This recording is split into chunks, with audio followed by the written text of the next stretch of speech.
recrudescence des viols. L'avis du sociologue Lanto Razid.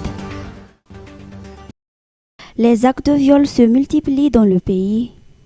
En dépit de la peine de castration approuvée par la Haute Cour constitutionnelle à infliger aux auteurs de viols sur mineurs, de nouveaux cas sont relevés. Le viol sur une enfant de 6 ans à Immerciatus continue de défrayer la chronique. De l'avis du sociologue Lanto Razid, ce fléau est la manifestation des malaises au sein de la communauté, des anomalies dues à plusieurs facteurs auxquels il importe d'apporter des solutions. Je pense que ce problème, ce fléau, c'est la manifestation donc de la malaise de notre société. Il y a une anomalie qui se passe aujourd'hui due à plusieurs facteurs. Peut-être l'histoire de la personne, est-ce qu'il a été victime de quelque chose dans son enfance, parce que ça pèse aussi sur le comportement quand on est adulte ou adolescent. Est-ce que c'est à cause du fait que dans la plupart des cas ce sont des jeunes? Est-ce que c'est parce qu'ils n'ont pas de travail et qu'ils sont préoccupés par cela jusqu'à ce que ça fasse tourner leur tête, etc., etc. Est-ce que c'est à cause du fait qu'ils prennent de la drogue? Peut-être aussi. Est-ce qu'on peut mettre en place une politique qui facilite l'accès des jeunes à l'emploi? Parce que c'est vraiment un grand problème pour eux. Ça leur inquiète, ça tourne leur tête.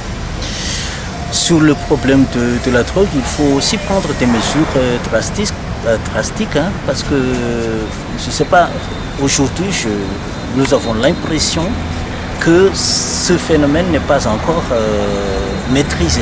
Donc il y a problème là-dessus. Peut-être qu'il faut voir aussi les questions économiques de la famille. Est-ce que dans la famille ils vivent bien? Est-ce qu'il y a un manque de revenus? Parce que la pauvreté est criante chez nous, donc il faut voir tout cela.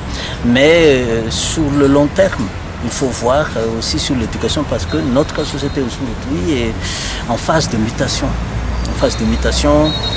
Partout des années 90, où là on est dans l'idéologie du libéral, où tout est accessible, où Facebook dicte sa loi et on ne peut pas faire face parce que tout est accessible, même les images qui ne sont pas conformes à notre culture. Ça aussi, il faut y réfléchir. Est-ce que la recrudescence de la violence est due peut-être à ce crise de pouvoir chez l'individu, et ça c'est culturel et ça c'est psychologique. L'individu dénommé Tawil, accusé du viol de l'enfant de 6 ans à Immerciatus, a finalement été appréhendé à Anospé. Il a été placé en détention provisoire à la maison de force de Tiafa après son défèrement au parquet aujourd'hui. Soit il encourt une peine de travaux forcés à perpétuité, soit il sera le premier condamné à subir une castration. Opération gratuite sur Merci Sheps. Ouverture des inscriptions du 11 au 29 mars. Les inscriptions aux opérations chirurgicales gratuites à bord du navire hôpital Africa Sheps seront ouvertes du 11 au 29 mars prochain, tandis que les premières interventions seront effectuées à la fin du mois de mai.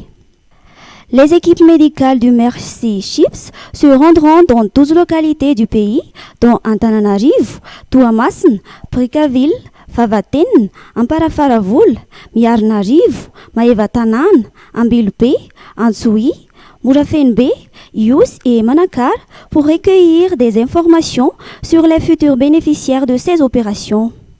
Une évaluation secondaire sera réalisée après cette première étape pour déterminer l'état de santé des patients. Les futurs bénéficiaires retenus et leurs accompagnateurs seront pris en charge de Merci Sheps depuis leur départ de leur ville d'origine jusqu'à leur retour, en passant par l'hébergement, le séjour et la convalescence à Tuamasin. Pour cette année, l'équipe de l'Africa Merci prévoit de réaliser 800 à 1200 opérations chirurgicales.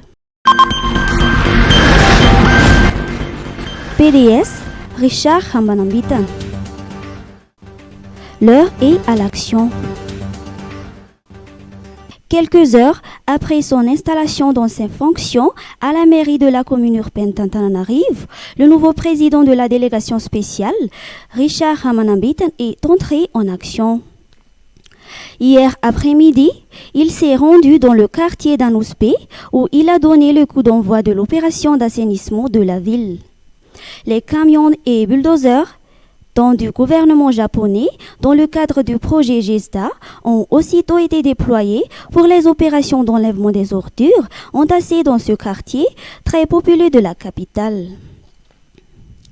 Le PDS Richard Ramanambitan a tenu à conscientiser et à responsabiliser tous les membres de la communauté à s'engager de manière efficace dans des actions concrètes d'assainissement de la ville.